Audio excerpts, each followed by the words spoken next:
Es la primera sesión de 2011 del Seminario Permanente del Departamento de Estudios Urbanos y Medio Ambiente. Aquí hablando a nombre del doctor Carlos Israel Vázquez León, que es el encargado y que por motivos personales se retrasó un poquito, pero en unos 10 minutos se nos unirá para seguir llevando este seminario.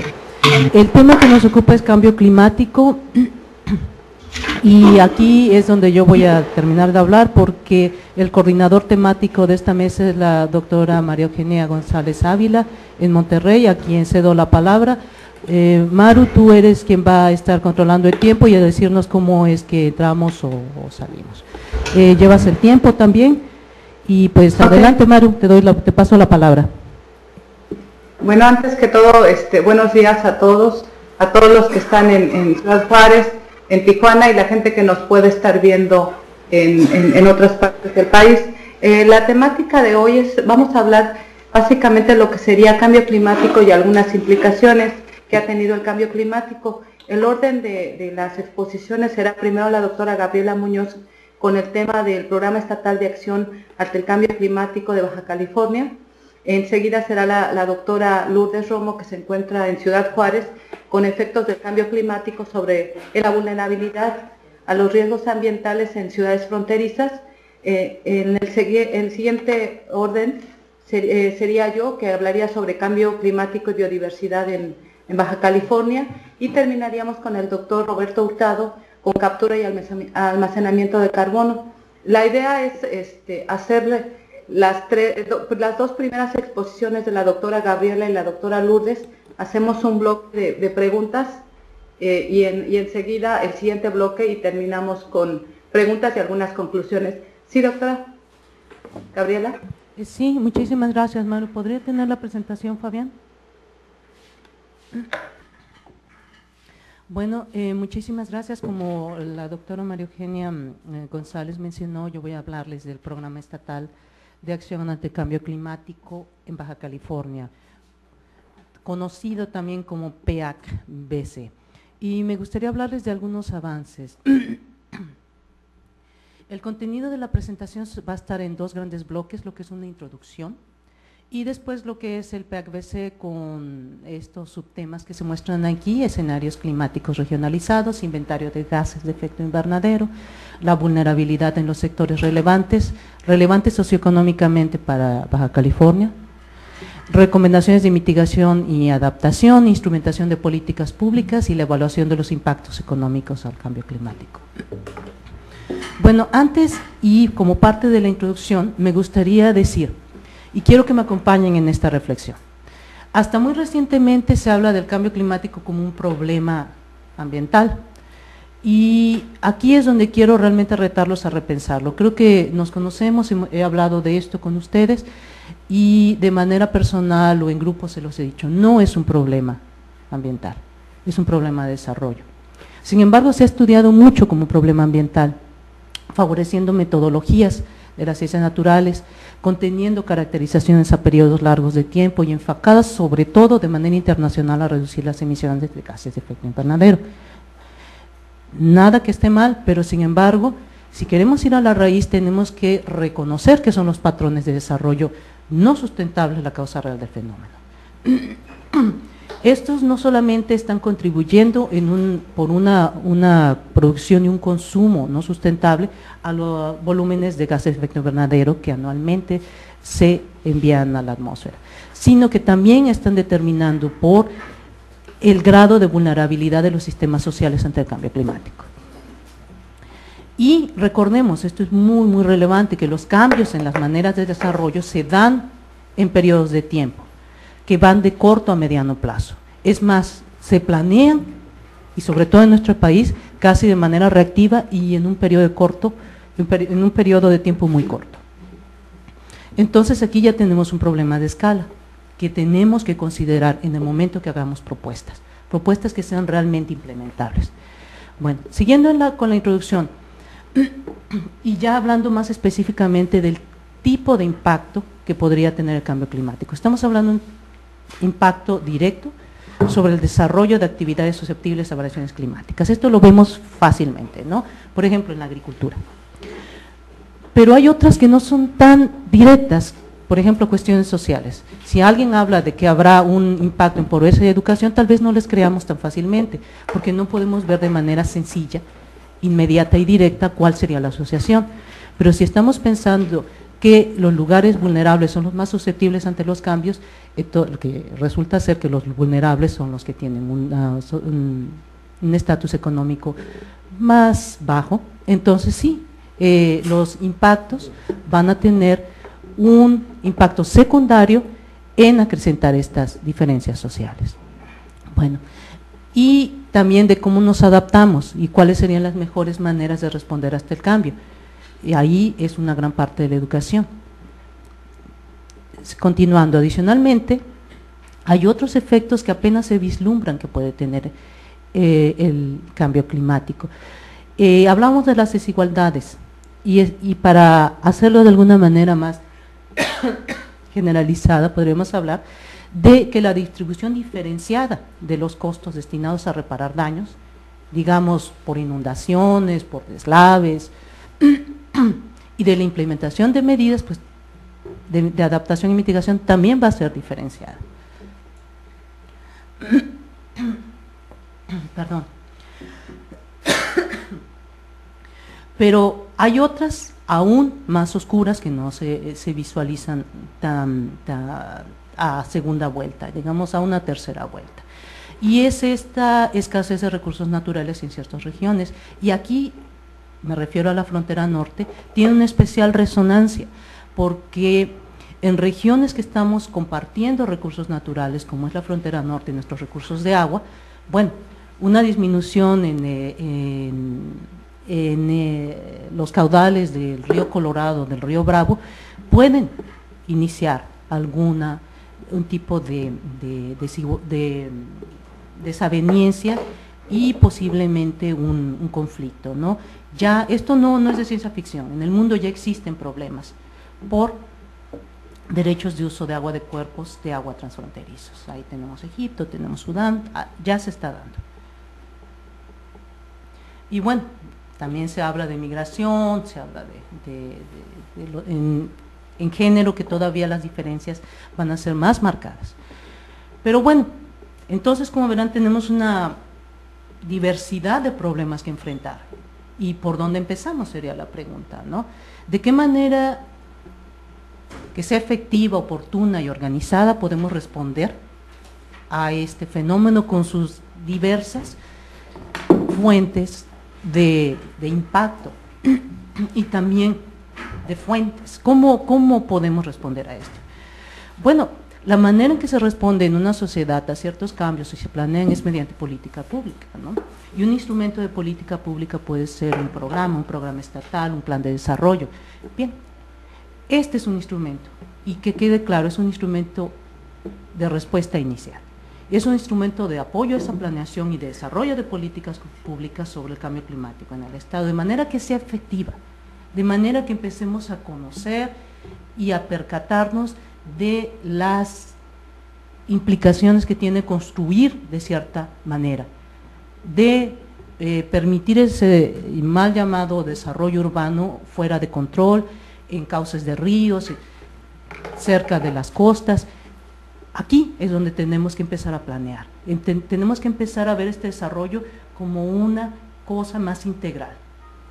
Bueno, durante este proceso de planeación también se define en este instrumento que les nombro objetivos y alcances de actividades, se identifican actores claves, periodos de acción y costos.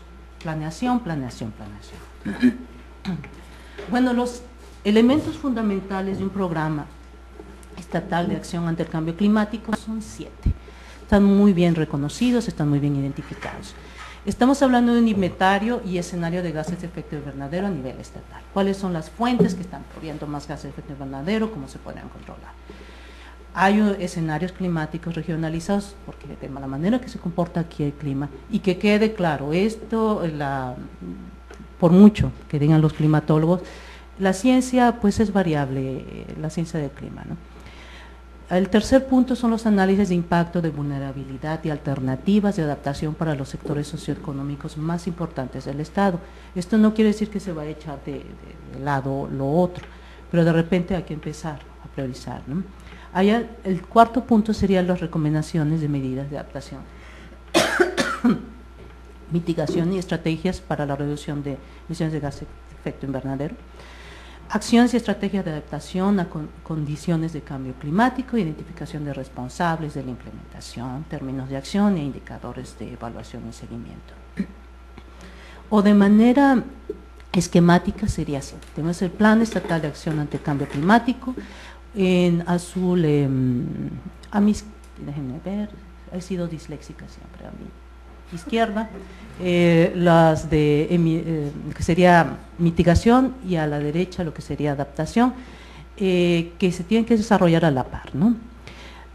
Para de una manera final conjuntarse en una propuesta de políticas estratégicas y estrategias y opciones, tanto de mitigación como de adaptación. Bueno, ya entrando más en materia de lo que eso significa para Baja California, les comento que hace un par de años, en el 2008, ya van a ser 3, ¿verdad?, el gobierno del estado de Baja California firmó un convenio de colaboración con las 3 instituciones de educación superior más importantes del estado, CICES, COLEF y UABC, para que desarrollemos este programa estatal de acción ante el cambio climático. Más o menos la organización que tiene el PEAC es esta: hay una coordinación general que la lleva el gobierno del estado, para bien o para mal, y de ahí tenemos un secretariado técnico, en donde hay representantes de cada una de estas instituciones, de CICES, COLEF, UABC y de la Secretaría de Protección del Ambiente como representante del gobierno del estado. Y hay un grupo de expertos locales y en teoría hay un grupo de expertos externos también a los cuales se les pide consejo en las experiencias que pueden tener, no solo en el tema, sino desarrollando este tipo de programas. Más o menos de manera inicial se dividió en todos esos sectores: climatología, salud pública, energía, economía, agricultura, pesca, biodiversidad, transporte, urbanismo, demografía, hidrología, costas, viviendas, legislación, aspectos sociales y culturales.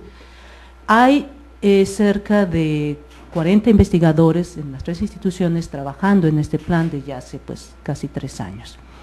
Iniciamos con fondos del gobierno del estado que se han ido más o menos es la palabra correcta, dando, y el año pasado ya tuvimos un financiamiento bajo el programa sectorial Semarnat con ACID.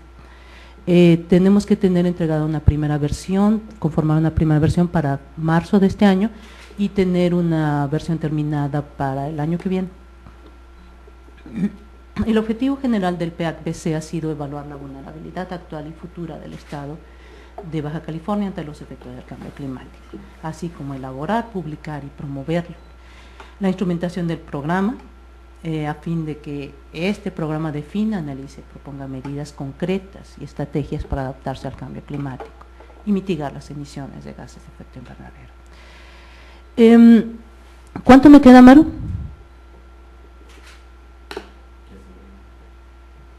Maru. 7 minutos. ¿Cuánto? 7 minutos. 7 minutos, ok. Bueno, aquí están me gustaría mostrarles algunas recomendaciones de acción y mitigación que se han ido definiendo, por ejemplo, en cuestión de protección civil. Las hemos definido como una estrategia o una acción dependiendo del tiempo de implementación y si va a estar incidiendo como una recomendación de mitigación o de adaptación, o ambas. Como vemos, en estas de política pública de protección civil, la mayoría son de adaptación y son acciones y algunas estrategias por ahí, ¿no? Por ejemplo, crear un sistema de alertamiento temprano para el monitoreo de eventos climáticos intensos. Muchas de las cosas que nos hemos encontrado en el desarrollo ha sido mucho sentido común. Muchas cosas que no están hechas, muchas cosas que han sido echadas a un lado, que no se les ha dado importancia y que ahora es el momento de no obviarlas más, si queremos realmente poder adaptarnos de alguna manera exitosa. porque lo cierto es que los efectos que está teniendo, los impactos, pues están empezando a ser muy caros, van a ser incosteables a un futuro. Ahí tenemos otra, ¿no? Aplicar la Ley Estatal de Protección Civil, así como su reglamento, desde la visión de planeación y no reactiva. Elaborar un atlas estatal de riesgo de desastres ante amenazas climáticas a escala de asentamiento urbano en colaboración con los municipios. Fomentar que las unidades de protección civil municipales cuenten con recursos económicos, materiales y de personal para el cumplimiento, diseñar campañas de información, actualizar los planes. Estas recomendaciones que ustedes ven, que sí, otra vez suenan mucho a sentido común, salieron de estudio, de muchas discusiones, se han puesto a disposición de tanto la gente de protección civil como de académicos y de la gente de otras dependencias gubernamentales, y han sido ya de alguna manera depuradas y medidas en su factibilidad. Aquí tenemos, por ejemplo, otras de energía, diseñar en la actualidad sistemas futuros flexibles que incorporen tecnologías para la región semidesértica que tenemos, ahorro de agua en procesos de enfriamiento, por ejemplo. Hay que diversificar el mercado energético en Baja California, con la incorporación gradual de energías renovables, sustitución de combustibles convencionales, ¿no? Estamos hablando de empezar no solamente hacerlo, sino de cómo hacerlo. Creemos que una manera de introducción de esta diversidad energética sería empezar por edificios gubernamentales, escuelas, donde tengan que cuidarlo. Entonces la población ya va a tener una mayor confianza y otra de las maneras es empezar a retirar subsidios. También hay que promover el ahorro y el uso eficiente de la energía, suministrar materiales de construcción que conservan ahora la energía en el hogar. Y diría yo que el confort, o sea, nunca se toma en cuenta los aspectos bioclimáticos y se construye lo mismo en Campeche que aquí cuando son climas distintos. Bueno, en cuestión de instrumentación de políticas públicas, creemos que el problema se considera de desarrollo tiene un sentido de que a mayor profundidad se considera la heterogeneidad y la segregación que existe entre regiones y grupos sociales. Esto puede hacer que de una manera coherente se incorpore en la agenda política y en la toma de decisión de soporte del gobierno. Creemos que el PEAC es una herramienta adecuada para llevar a cabo esta tarea, pero no solamente así, no solamente por el deseo de ser o porque lo hemos dicho, tiene que ir acompañado de 3 elementos fundamentales: gobernanza, a fin de asegurar la participación de actores claves, a fin de que el programa se haga de manera que haga sentido a todos a los sectores más importantes de su implementación, y que tenga unas medidas e inclusión de beneficios sociales. Otro de los 3 elementos fundamentales es una descentralización efectiva a manera de asegurar involucramiento de gobiernos locales y regionales. Y el tercero sería una coordinación intergubernamental a niveles nacionales o nacionales y locales. Si alguno de estos 3 elementos falta, va a ser difícil que la implementación sea real. Conclusiones: el cambio climático es un problema de desarrollo. El PEAC es una herramienta estratégica de ayuda y soporte para planear y desarrollar políticas públicas que conciernen al cambio climático. Y esta, que es retadora, las medidas más efectivas de mitigación y adaptación se dan dentro de la jurisdicción estatal y local. ¿Me quedarán unos 3, 4 minutos? 2 minutos. 2 minutos, ok. Quisiera invitar al doctor Riemann a que nos dé un pequeño resumen de 1 minuto y medio de cuál es su papel en el PEAC. Ya que estás por acá, Hugo, por favor.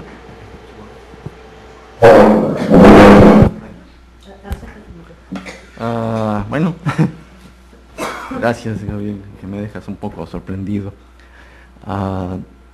¿Cuál es mi papel aquí? No, dentro del PEAC. ¿Del PEAC?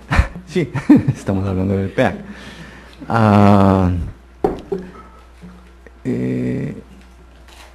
Bueno, a raíz de la invitación que me hiciste a este proyecto, me uní con gusto a él en el área que es mi especialidad, que es los recursos naturales, en particular recursos bióticos. Entonces me he dado la tarea de hacer un diagnóstico del impacto que puede haber sobre los recursos naturales en el estado de Baja California a partir de escenarios de cambio climático. Hasta ahora hemos trabajado 2 escenarios, el optimista y el pesimista. Cualquiera de los 2 es malo, uno es más malo que el otro. Y con estos escenarios hemos tratado de modelar cuáles serían los cambios en la vegetación, en los recursos naturales, la biota en general, animales, plantas, y cuáles serían los posibles impactos en otros recursos como es el agua, etcétera, ¿no? Cómo va a impactar todo esto bajo estos escenarios de cambio climático. Y como tú sabes, hay muchos modelos, lo dijiste. Hay mucha discrepancia entre algunos de los modelos y nos hemos atenido a usar el que tiene más sentido para la región, ¿sí? Bueno, muchísimas gracias, Hugo. Y con esto termino. Maru, muchísimas gracias, y ya llegó aquí nuestro coordinador. ¿Qué tal, Carlos? Okay. Pues gracias a ti, Gaby, gracias al doctor Hugo, y le damos la palabra a la doctora Romo para que inicie su presentación. Tiene 20 minutos y al final de este bloque daremos 10 minutos para preguntas que tuvieran. Adelante. Ok, muchas gracias. No sé si están viendo ya la presentación.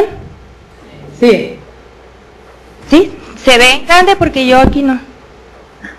Sí, sí se ve en grande, doctora.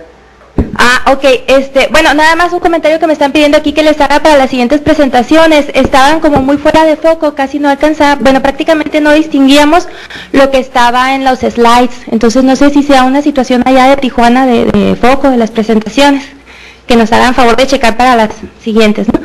Bueno, pues inicio para no tomar más tiempo. Buenos días a todos, feliz año. Es un gusto poder estar de vuelta con ustedes por acá. Mi presentación, como decía Maru, es efectos del cambio climático en la vulnerabilidad a riesgos ambientales en ciudades transfronterizas. Estoy introduciendo un tema relacionado con cambio climático que ha sido muy poco tratado o escasamente, que es la cuestión de seguridad ambiental binacional, seguridad ambiental respecto a este tema.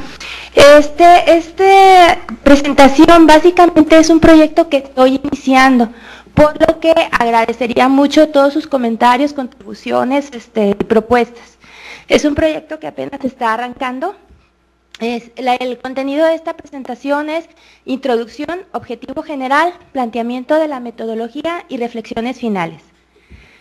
La introducción. Bueno, sabemos que el origen de los desastres no es natural, su causa e impacto tiene que ver con cuestiones sociales, económicas, donde son relevantes el tipo y alcance de políticas de protección ecológica y civil, así como el papel de los habitantes de las áreas bajo riesgo. Tradicionalmente se analizan unos u otros factores, o las cuestiones sociales, o las cuestiones económicas, o la percepción del individuo, pero todos los elementos juntos y la interrelación entre estos no es común que se analicen, no hay muchos estudios que los hayan abordado así.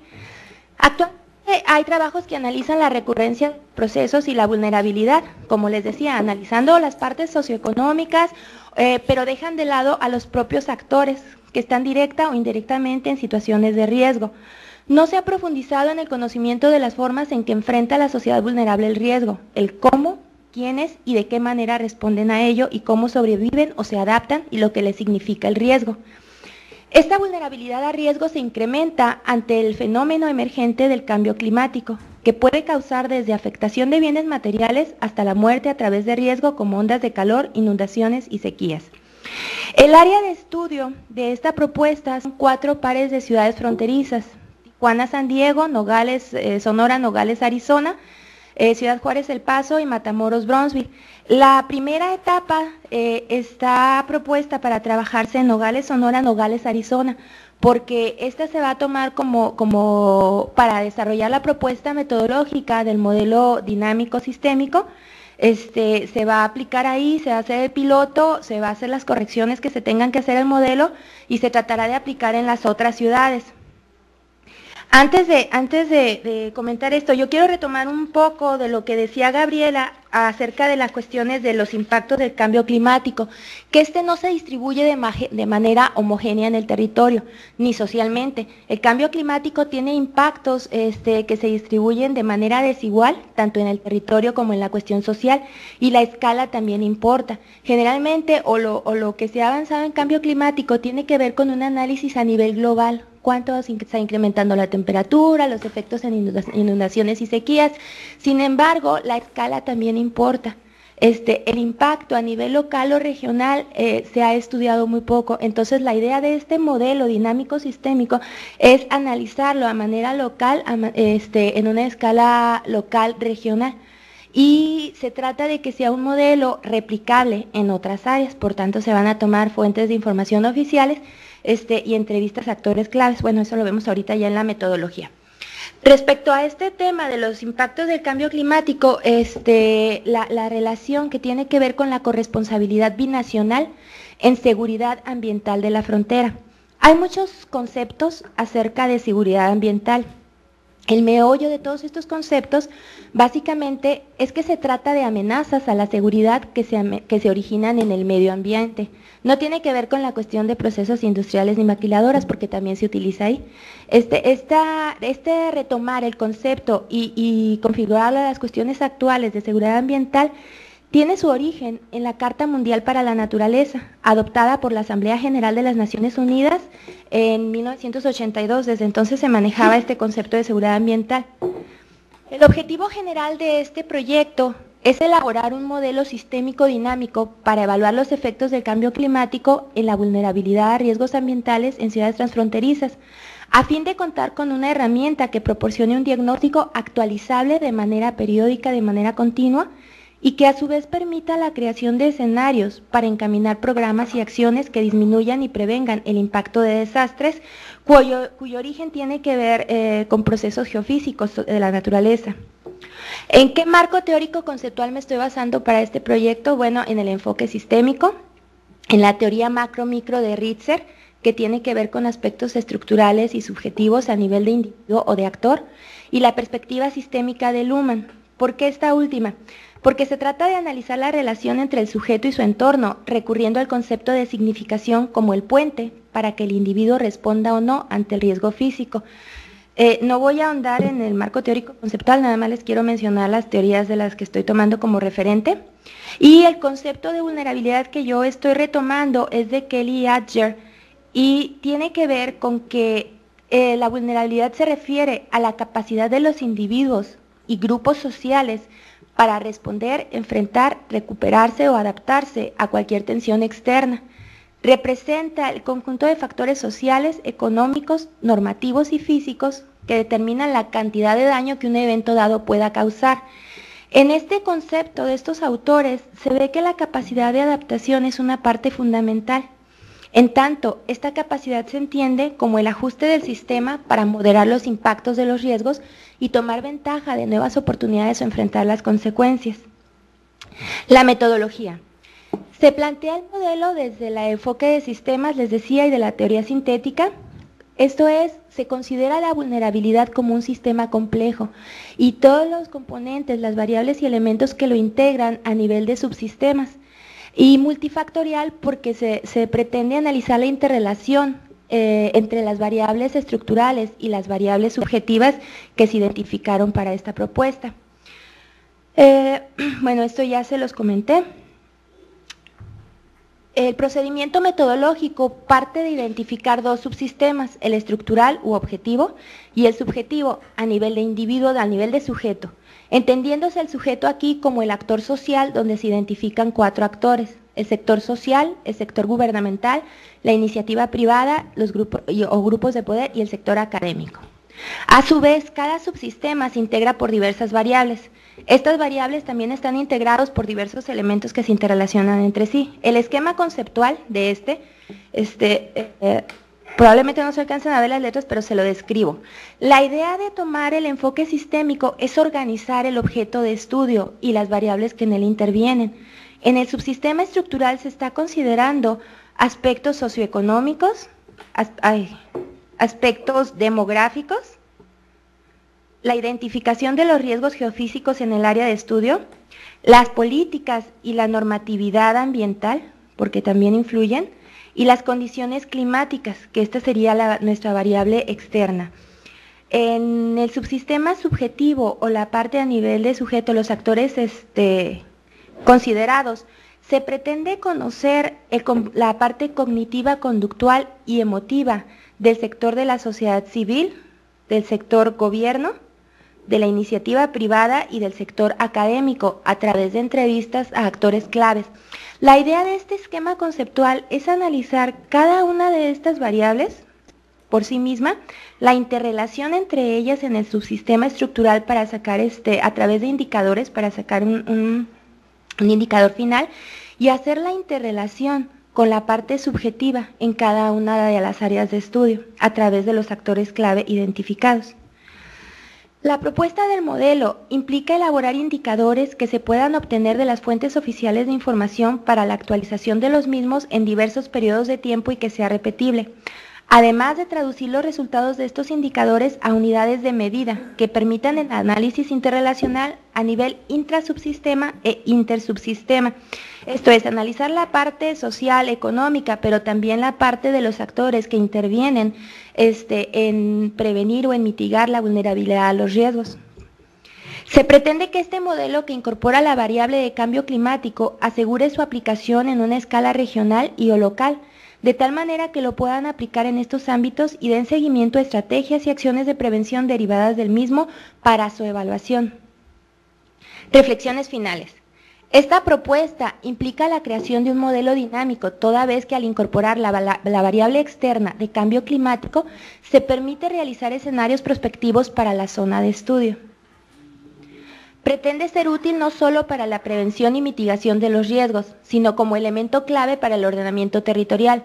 Este modelo se pretende desarrollar y aplicar un análisis piloto, como les decía, en ambos nogales y posteriormente, si se consigue financiamiento, se aplicará en otros 3 pares de ciudades transfronterizas.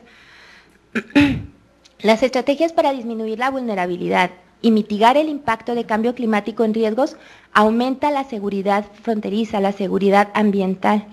Este tipo de estudios contribuyen al trabajo y a los modelos teóricos, no solo en los estudios sobre vulnerabilidad a riesgos, sino en las políticas ambientales y en la cooperación ambiental binacional en materia de seguridad. Es muy difícil resolver el problema por las múltiples dimensiones que involucra, ya decía Gabriela, su relación con el desarrollo, ¿no? La importancia de análisis de tomar en cuenta esto, pero ciertamente es posible atemperar en un esfuerzo coordinado algunas de las manifestaciones más agudas del impactos de cambio climático en el área de riesgos o vulnerabilidad a riesgos. Bueno, eso es todo. Muchas gracias. Gracias, doctora. Todavía le quedaban 5 minutos. No sé si quiera hacer un comentario más o empezamos con la ronda de preguntas e iniciaríamos con Tijuana. Si alguien me puede ayudar a dar el orden de palabra en Tijuana, continuaríamos en Ciudad Juárez y finalizaríamos aquí en Monterrey. Gaby, por favor. Sí, adelante. ¿Hay alguna pregunta por aquí, por favor? ¿Alguien más? ¿Tomamos 3 preguntas? ¿No? No, aquí tenemos una pregunta. Adelante, por favor. Yo tengo una aquí también. Vengo un montón. ¿Quién es yo? ¿Quién es yo? Juana y luego... Sergio Peña. Sergio Peña. Hola, ¿qué tal, Sergio? Bueno, empezamos en Tijuana. Ya nos dio la palabra la señora coordinadora temática. Así que, un momentito, ahorita que pregunten aquí, ya las pasamos a ustedes la voz. Gracias. Entonces, empiezan, Gaby, perdón. Buen día, Eduardo Morales de la Maía.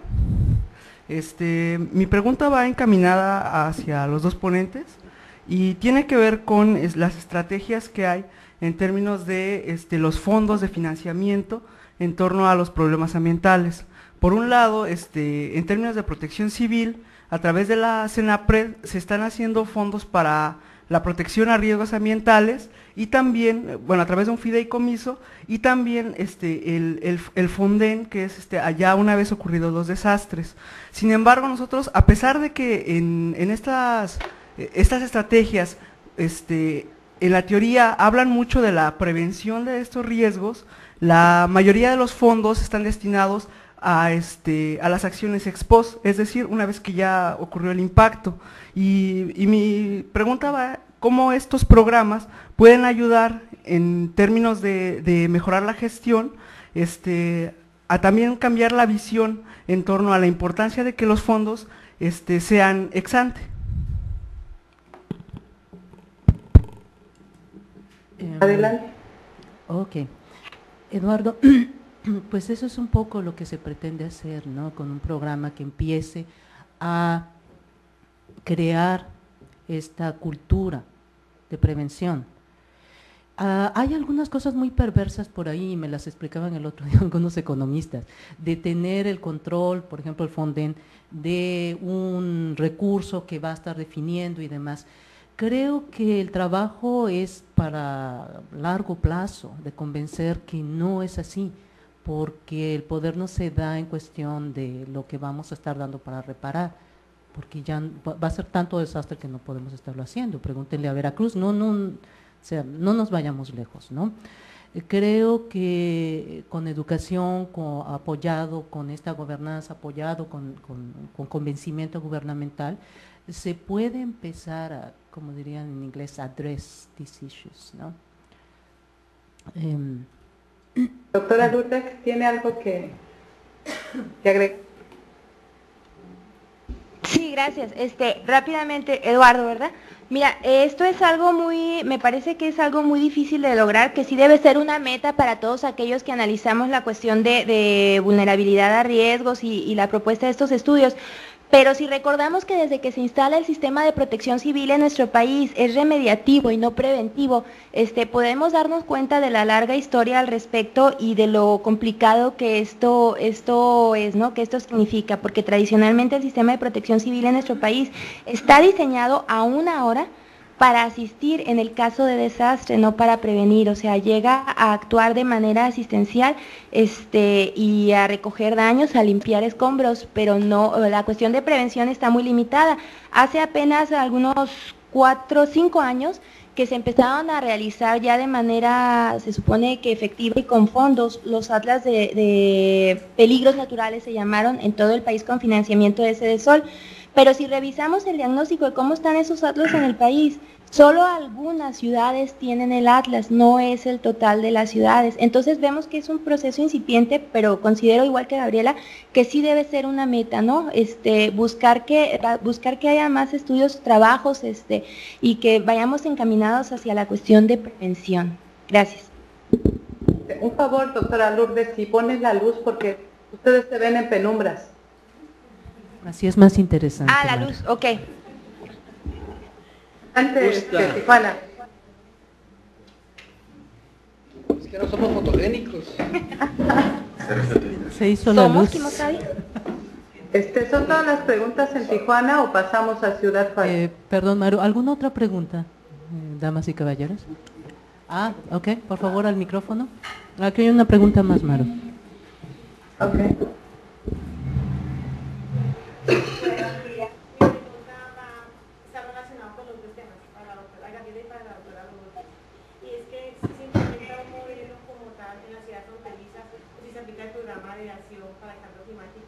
¿Qué garantías hay para que alguna acción o alguna intervención del país vecino no haga vulnerable la gestión que está implementada en México?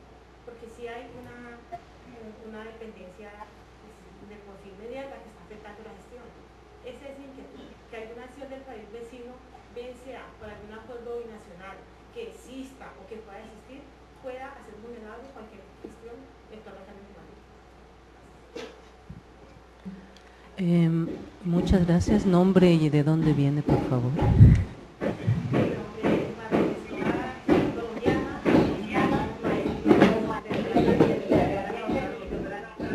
Gracias. Bueno, si no te importa, Lourdes, empiezo por acá. Adelante, Gaby. Mira, yo he estado participando en un foro desde que llegué desde hace 3 años en el cambio climático transfronterizo, lo que es San Diego y Tijuana.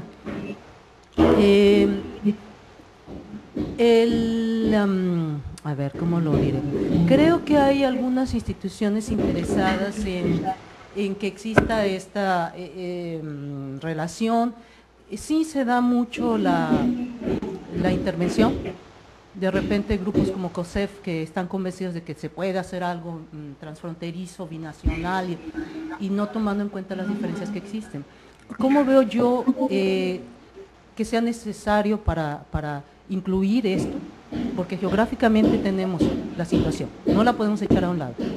Entonces, es sí definir desde nuestra parte, desde nuestra vulnerabilidad, desde nuestra política, que es de arriba para abajo, no de abajo para arriba como se hace en Estados Unidos, el definir nuestras condiciones, cómo van nuestras medidas de vulnerabilidad, nuestras recomendaciones de mitigación y adaptación. Eso es una tarea que nos toca, de entrada, planear qué es lo que vamos a hacer en pocas palabras. No se lo podemos dejar absolutamente a nadie más, eso nos corresponde a nosotros. Dentro de ese plan debe haber un apartado considerando esta situación geográfica y las relaciones que también son inherentes y que existen, pero tenemos que reconocer a qué paso de quién y cómo se adapta. A ver, lo que hemos llegado en estas tres reuniones que he tenido con SANDAC, en esto de cambio climático transfronterizo, es que hay unas medidas, otra vez que siempre han sido problemas, el agua, el transporte, la exportación de autos chocolates, la exportación de blancos inservibles, ineficientes, son cosas muy bien definidas que ya han sido problemas y que tenemos que considerar aún más bajo condiciones de cambio climático. Entonces, sí, dentro de nuestro plan propio y demás, nuestras palabras, nuestras posibilidades, nuestras condiciones económicas, tiene que haber ese apartado que forzosamente para cualquier ciudad fronteriza considere la relación que existe con los Estados Unidos. Y son cosas que yo quiero que intervengan y que ya no nos sigan mandando sus autos chocolates. Pero por supuesto, EPA, por favor, hazte una base de datos, pásala aquí, no más. ¿Sabes qué? Hazte todo un estudio de flujo de materiales para que no nos vengan a vender sus refrigeradores viejos y sus aires acondicionados. Ahí sí quiero que intervengan, de decir, miren, ¿saben qué? No pasa. Entonces, hay medidas, sí, que hemos identificado otra vez de mucho sentido común que tenemos que enfocarnos. Una de ellas es la enorme cola que se hace para cruzar la frontera. Están con el auto encendido y hay estudios sobre todo de la emisión de gases de efecto invernadero por quema de combustibles en la línea de espera. En promedio es 1 hora, ya no digamos de lo que se pierde de manera económica, que hay un estudio también aquí en el COLEF, impresionante, creo que es de $500,000 de dólares por espera. Entonces, aparte de eso, un estudio muy interesante por la doctora Jenny Quintana de la Universidad de San Diego, Estatal de San Diego, en donde habla del impacto en la salud pública de los vendedores que están ahí en la línea y de los alrededores. Hay una escuela primaria por ahí, de repente ya tienen más incidencia de asma. Entonces, son cosas que se deben ver y que se deben colaborar de alguna manera en conjunto para que se resuelva. Pero una de las cosas que nos hemos encontrado, y te lo digo personalmente, es que no es cuestión de seguridad. La barda, los tiempos, entonces hay un choque tremendo, ¿no? Yo también coincido con Lourdes en que el hablar de seguridad fronteriza y considerando cambio climático es un acierto. Sí, gracias. Doctora Lourdes. Sí, gracias. Mira, Marlene, qué gusto saludar. Mira, en esta cuestión, por eso el proyecto está, en este caso, planteado a mostrar la vulnerabilidad que existe en nuestras ciudades de la frontera, pero también en las ciudades de Estados Unidos.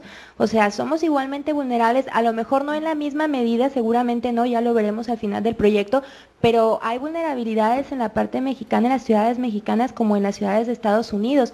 Entonces, por eso en uno de los apartados yo hablaba de una corresponsabilidad en seguridad ambiental para prevenir los impactos de cambio climático en las vulnerabilidades a riesgos. Hay una corresponsabilidad, si bien tenemos vulnerabilidades que pueden impactar en las ciudades de la frontera en Estados Unidos, sus vulnerabilidades también nos pueden impactar. Entonces, una manera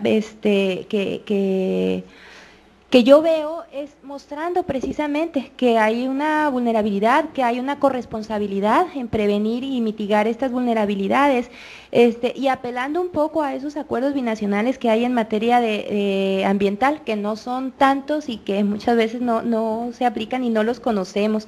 Me parece que sería la única manera, ¿no? Sabiendo lo que hay, cómo hay, en qué condiciones, mostrándolo y compartiéndolo. Gracias. Gracias. ¿Alguien más en Tijuana?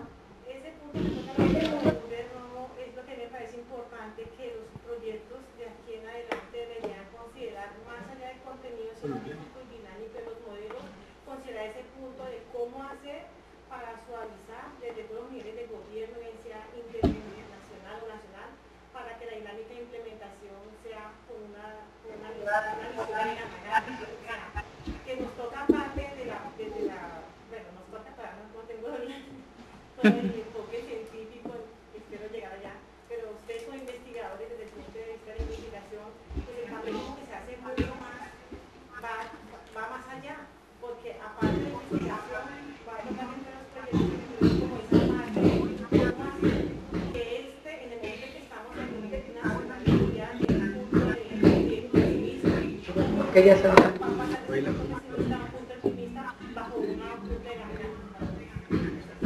Mientras no sea pierda, todo va bien. Bueno, Maru, creo que ya hemos terminado aquí en Tijuana. Ciudad Juárez con el doctor Peña. Sí, aquí hay dos personas con preguntas. Paso al doctor Peña primero. Bueno, antes que nada, gracias. Y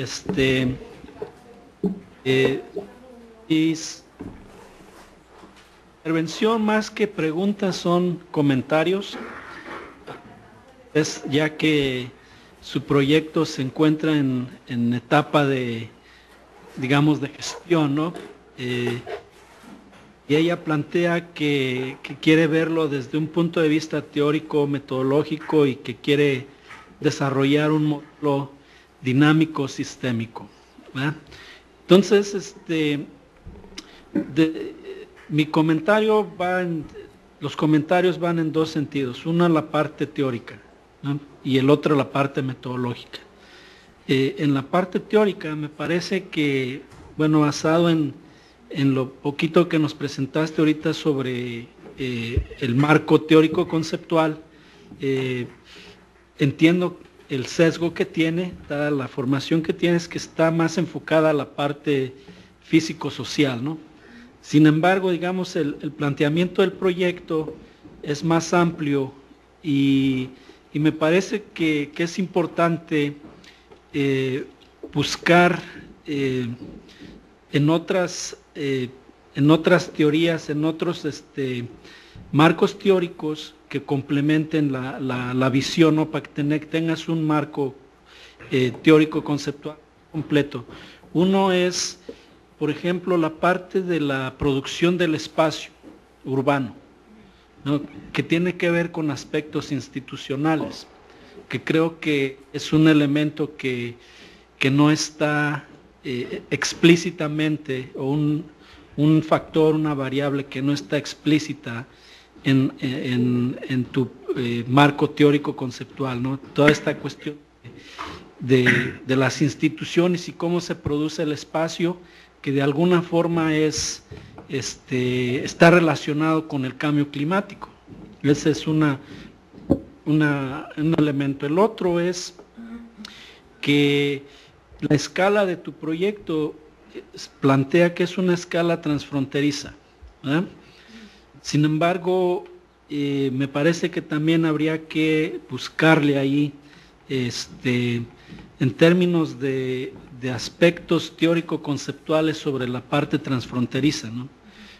Por ejemplo, no sé, la tragedia de los comunes o cosas de ese tipo, digamos, que aborden la parte transfronteriza, la escala transfronteriza. Bueno, es por la parte teórica. Por la parte metodológica, creo que habría, basado en lo que presentas, me parece que todas las interacciones que estás presentando son interacciones directas, ¿no? Es decir, todo lo físico, cómo afecta el cambio climático, lo demográfico, etcétera. Pero ya también habría que empezar a ver cómo el sistema opera en términos de complejidad, cuáles son las partes, las interacciones directas o cómo se relacionan, ¿no? Y bueno, espero que a lo mejor también en la próxima presentación que tengas ya también nos presentes un poco la parte de la validez constructiva, es decir, cómo vas a operacionalizar esas variables para que funcionen en el modelo dinámico, ¿no? Por ejemplo, sobre todo la parte que es más difícil de modelar es lo que se refiere a la parte de los actores, ¿no? Cuando hablas de los actores sociales, el actor gubernamental, o sea, cómo operacionalizar su contribución o su cómo opera dentro del modelo, ¿no? Entonces, en ese sentido me parece que son, como digo, están en una etapa de formación y creo que son cosas que vas a tener que lidiar en el corto plazo o en mediano plazo para un poco llevar a cabo el proyecto de modelo, ¿no? Gracias, pero me parece muy interesante. Bien, soy Luis Cervera, profesor investigador del Colegio en Ciudad Juárez. Va un comentario o pregunta, y bueno, atendiendo que el proyecto está en etapa incipiente, yo veo que Lourdes tiene pues, una grande región, ¿no? Desde Tijuana hasta Matamoros. Evidentemente los impactos del cambio climático no todos van a ser negativos. Si restamos o sumamos los cambios en variables, por ejemplo, hidrológicas, ¿no? Mi pregunta es, bueno, los impactos no van a ser heterogéneos, si no es una gran región, ¿verdad? O no son homogéneos, perdón. Homogéneos es la palabra clave.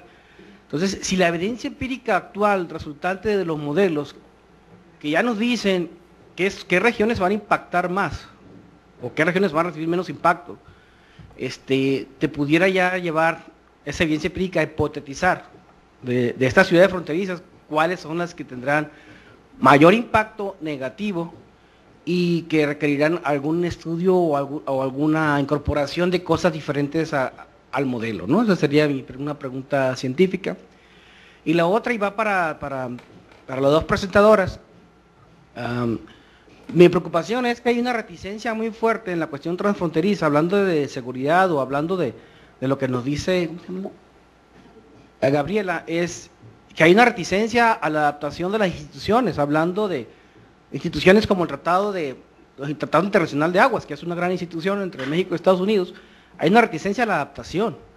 Y hablando de cuestiones físicas, hay una reticencia o una negación, por ejemplo, a hacer pares, no sé, un modelo que nos dé, como por ejemplo, sequías, como índice de Palmer o algo así, ¿verdad? Entonces, cuando nosotros tenemos una sequía, no es aceptada como tal en Estados Unidos y viceversa. Entonces, ahí yo veo un proceso lento, ¿no? Y es preocupante para cómo incorporarlos a los estudios o a los modelos, ¿no? Eso es difícil. Adelante, Gaby, y realmente la doctora Romo. Bien, yo tengo una pregunta para Lourdes, pero bueno, cuando a la siguiente ronda. Contestando a tu pregunta, Luis, ¿hay reticencia? Sí, por supuesto. Siempre hay reticencia a cualquier cambio, ¿no? Y como es en México, debido a los problemas económicos y culturales también, políticos, ya cuando pasó es cuando se reacciona, ¿no? ¿Qué es lo que sucede con las visiones ahora tan diametralmente opuestas que existen con Estados Unidos? Considerando este problema que tú hablabas del Tratado Internacional de Aguas. Una de las y esto viene más de la colaboración que tengo con el Departamento de Estudios de Administración Pública, sobre todo con el doctor José Zavala y la doctora Sara Martínez. Hemos estado hablando mucho de esto, ¿no? Ellos me dicen que hablando de desarrollo regional y políticas públicas debemos de empezar de manera local. Que hay esos factores exógenos que seguramente van a tener, como lo tienen en el Tratado de Aguas Internacionales, el volumen de agua. Pero veamos qué es lo que está pasando en el territorio. Y también hicimos un estudio el doctor Noeron Fuentes del Departamento de Estudios Económicos hizo un estudio. Y fue bastante interesante, me gustaría hablarles en un resumen de los tres. Resulta que empezamos a ver el uso del agua. Y el uso del agua que tenemos, otra vez ustedes lo saben bien, 80% para agricultura, no sé, un 16% para las ciudades, y estamos teniendo el resto para la industria. La ineficiencia en el uso de agua, que todavía se hace mucho por agua rodada en Mexicali, tenemos en Baja California, dos grandes campos agrícolas, zonas agrícolas, Mexicali y San Quintín, hay otros por ahí, Valle de Guadalupe y demás, es cerca de una ineficiencia de 75%. SAS, ¿no? Y una pérdida en las ciudades por transmisión cerca del 20%. Antes, seguramente lo que pase con el Tratado de Aguas Internacionales, sí, no va a depender de nosotros, hay algunos estados de la Unión Americana, el revestimiento del canal americano, todas son cosas que no podemos controlar, pero lo que sí podemos controlar lo estamos haciendo muy mal, no lo estamos haciendo, en pocas palabras. No hay metrización, no hay uso eficiente, y tú lo sabrás, Adriana, bien, Eli, el uso de agua es regalado si es para la agricultura, se sabe bien que vienen algunos grupos que están creciendo cosechas altamente demandantes de agua, tomates en San Quintín, ahí tenemos algunos incluso espárragos en Mexicali, se exportan, o sea, no estamos cuidando la parte que sí podemos cuidar. Y creo que esa es la clave. Y lo que sí es que sí podemos tener control, sí tenemos la ley, la legislación. El empezar a hacerlo va a ser, da flojera, por no decir otra palabra, porque estamos hablando de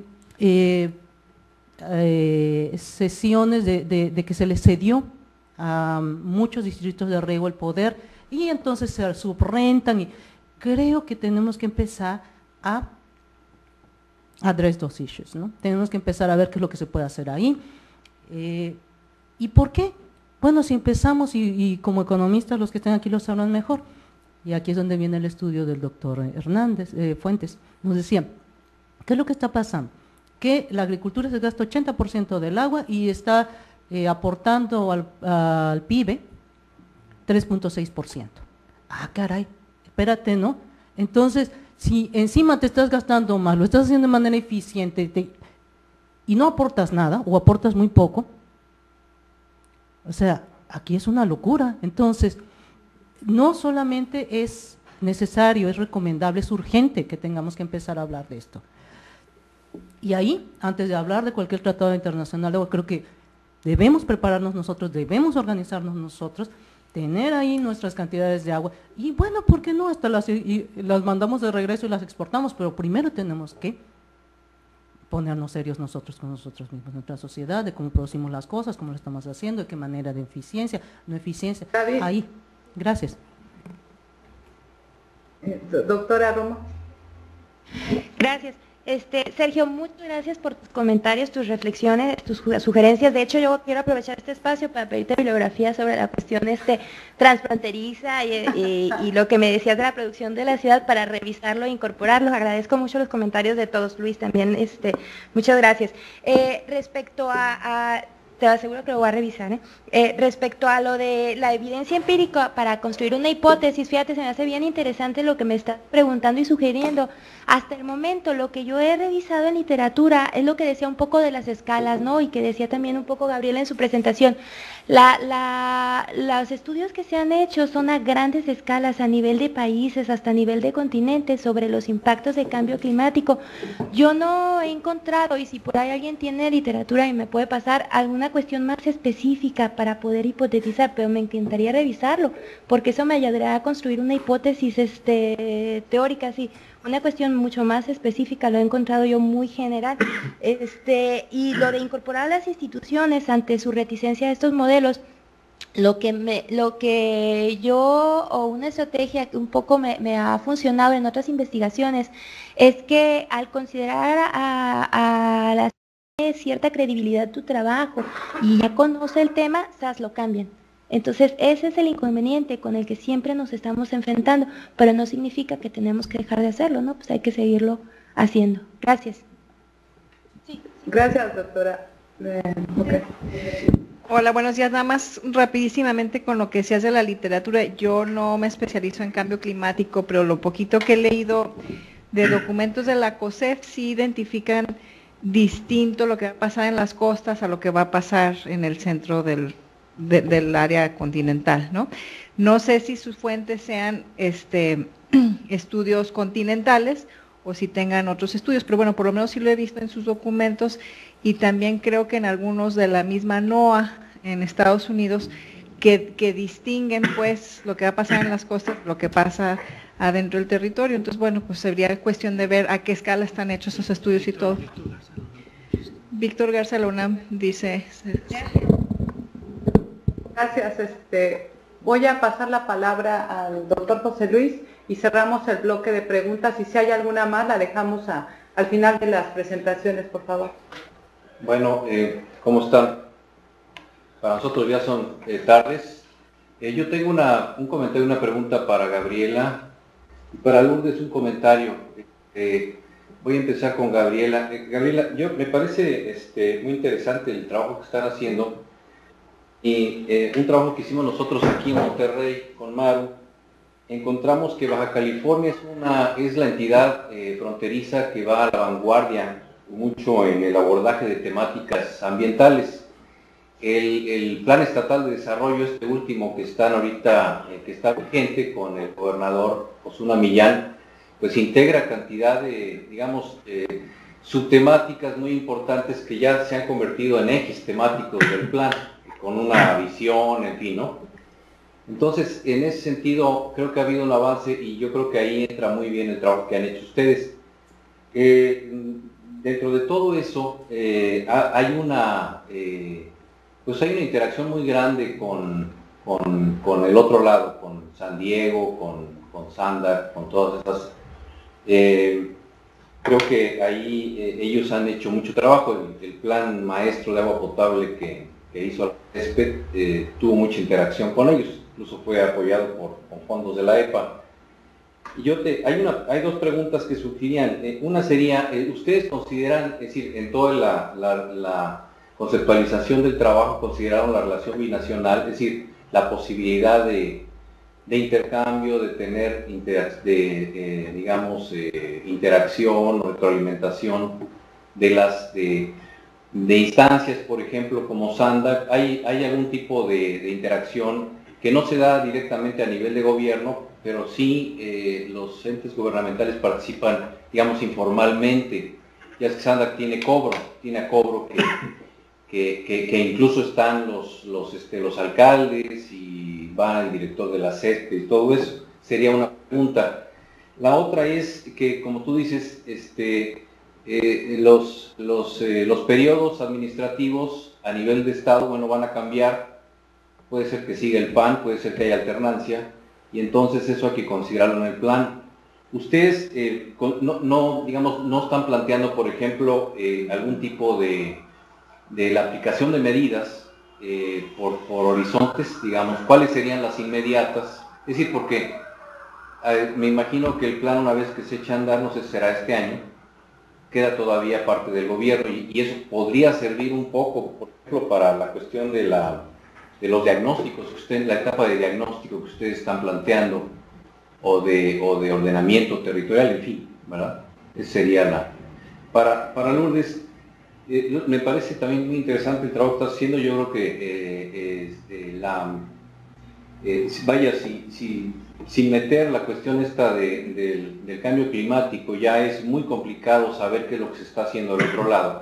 Imagínate meter esa variable, bueno, se complica más. Me parece muy interesante.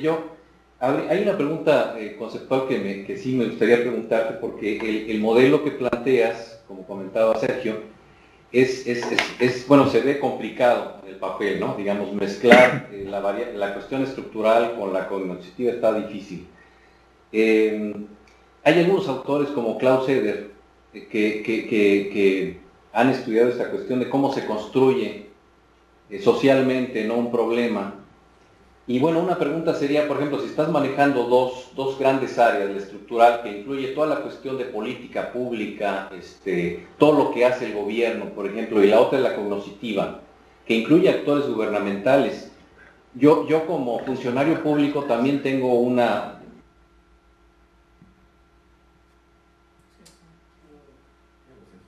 Se perdió la voz, Perdón. ¿Ya se acabó o qué? ¿Ya no puede? No, ya. ¿Sí? Houston, ¿temas, problemas? Que si puedes repetirlo al final, José Luis, porque perdimos el sonido. Deja ver si me acuerdo. Un funcionario público. Sí, mira, la pregunta sería rápido. No habría, que tú vieras realmente qué simultaneidad puede haber entre las dos áreas, ¿no? Porque también hay algunos autores, ¿no? Como Lezama en México, que estudió la cuestión esta del aire en la Ciudad de México y encontró que la gente construía más políticamente que socialmente los problemas, porque los estaban bombardeando con que la contaminación, que los IMECAS, todo eso, ¿no? Entonces, yo creo que sí es interesante todo esto, que tú veas cómo aislar, ¿verdad? De hecho, yo también tengo algo de bibliografía, si quieres intercambiamos, porque a mí me interesa mucho el tema, tal vez a nivel de Cuenca, que es como lo estoy estudiando yo, pero que sí, definitivamente creo que... Yo tal vez una pregunta interesante en tu trabajo sería si existe una cultura de sustentabilidad a ambos lados de la frontera, ¿no? Es decir, y si no, ¿por qué? No los quiero un poco interrumpir, Bueno, pero si me simplifican las respuestas para continuar, ya tendríamos el tiempo restante para hacer una discusión o intercambio de ideas. Yo ya acabé, gracias. Ok, gracias. ¿Puedo contestar, Maru? Sí, adelante. Sí, gracias. Y José Luis, después muchas Gaby, gracias muchas gracias por tus comentarios. Sí, me encantaría intercambiar literatura contigo. Si quieres por correo electrónico nos podemos poner de acuerdo, José Luis. Y sí, muchas gracias por tus comentarios. Efectivamente, es un reto grande que me puse, pero pues me gusta ponerme grandes retos. Ya había estudiado la cuestión sistémica en mis trabajos de vulnerabilidad en Ciudad Juárez. Ahora me puse el reto un poco más grande, pero es una cuestión de tratar de traducir, y ya avanzaré como comentaba Sergio, tratar de traducir estos hallazgos o estos resultados en indicadores para poder interrelacionarles. Obviamente no puedo interrelacionar manzanas con peras, tengo que mover los datos o tengo que analizar, tengo que hacer una propuesta metodológica para convertir todo a manzanas, que es donde está el reto, ¿no? Que es ahí donde ya veremos, y agradezco mucho sus contribuciones que me están haciendo, son realmente significativas para mi trabajo. Gracias. Brevemente, José Luis, hay una relación con California, con Sandak y con la universidad, y sí hay una... En el plan se ha ido mezclando más que otra cosa, no ha sido por ese objetivo como tal, pero ha repercutido bastante. Tuve una junta, lo que yo nombraba de estas reuniones, bueno, como sabrás, el COLEF tiene una silla, una representación en cobro, y es común que yo esté ahí, en esas reuniones. Es por eso que cuando fueron estos foros de cambio climático transfronterizo me invitaron, he estado como ponente en los últimos 2 años, y en diciembre estuvimos hablando precisamente de medidas. Yo le mostré 2 listas de medidas, son 80, cerca de 70 son de adaptación, las siguientes son de mitigación, y se las di a los cónsules que nos reunimos junto con Sandak y demás para hablar de cuáles de serían posibles. Ellos reconocen mucho el trabajo que se está haciendo aquí, ¿no? Eso es, sí hay una relación, así como que en el plan se está implementando, no, ha sido más bien informal. Referente a lo otro de los cambios de gobierno, una parte que estamos vislumbrando de cómo evitar esto es precisamente lo que he hablado, que tal vez yo entiendo mal como gobernanza, ¿no? En estar involucrando a varios grupos empresariales, a de gobierno, a asociaciones civiles. Empezamos mucho a trabajar con el gobierno, y ahora el gobierno quiso hacer algo alentado que no está funcionando muy bien, para ser honesta, pero bueno, vamos a ver cómo lo sacamos. Pero la idea es esa, es crear, poner el plan a consideración de todos, para que no solamente lo hagan suyo, sino que haya una continuidad en las decisiones. Y bueno, eso es todo. Gracias. Pues les agradezco mucho bueno, me toca a mí exponer y presentarme. Voy a tratar de ser breve para dejar tiempo para preguntas y para que continúe el doctor Roberto. Un poco me pueden decir si se ve la presentación allá. ¿Te ves tú, Maro? Sí. Ya. ¿Ya? Sí, sí se ve, Maro. Ok, muchas gracias. Yo voy a hablar, la parte inicial de mi trabajo dentro del plan del PEAC fue básicamente hacer un diagnóstico de acuerdo a toda la información que había, de acuerdo a las características que se reportaban para algunas especies, y de esto es lo que voy a hablar. Voy a hablar rápidamente lo que sería la introducción, lo que son servicios ecosistémicos, la situación que hay de Baja California y los pendientes. Entonces voy a tratar de hacer bastante ágil la presentación. Bueno, ¿por qué estudiar biodiversidad o por qué es importante la parte de biodiversidad? Sobre todo, estos son algunos datos que nos dan idea de la importancia de estudiar biodiversidad y tomar en cuenta la biodiversidad. México se encuentra en el 4º lugar en anfibios, en el 2º lugar en reptiles y tiene el 3er lugar en mamíferos en cuestiones de biodiversidad. A nivel de números de especies, México posee el 20, entre el 10 y el 22% de la biodiversidad mundial. Entonces esto ya nos da una idea de la riqueza que tenemos en esta parte de flora y fauna. Un poco la parte de justificación y para aquellos que no sé, que a lo mejor no les es muy amigable la parte de biodiversidad, como concepto se refiere al número, la abundancia relativa, la composición de genes, especies, comunidades o paisaje. Esto es, la biodiversidad tanto terrestre como acuática son parámetros que son muy útiles en cuanto a, nos sirven para hacer una descripción de las comunidades ecológicas, pero al mismo tiempo son un indicador de qué tanto el ser humano puede perturbar un ecosistema. La parte de biodiversidad resulta muy importante porque es la que determina tanto la tasa, la magnitud y la dirección que puede haber en los procesos ecosistémicos. Y bueno, estos son algunos de los factores que tienen efectos sobre la biodiversidad, y si se dan cuenta en la columna final, donde aparece la flecha roja, el cambio climático es uno de los factores más importantes y tiene influencia sobre todo a nivel de futuro y de magnitud en una serie de ecosistemas, sobre todo acuáticos y terrestres.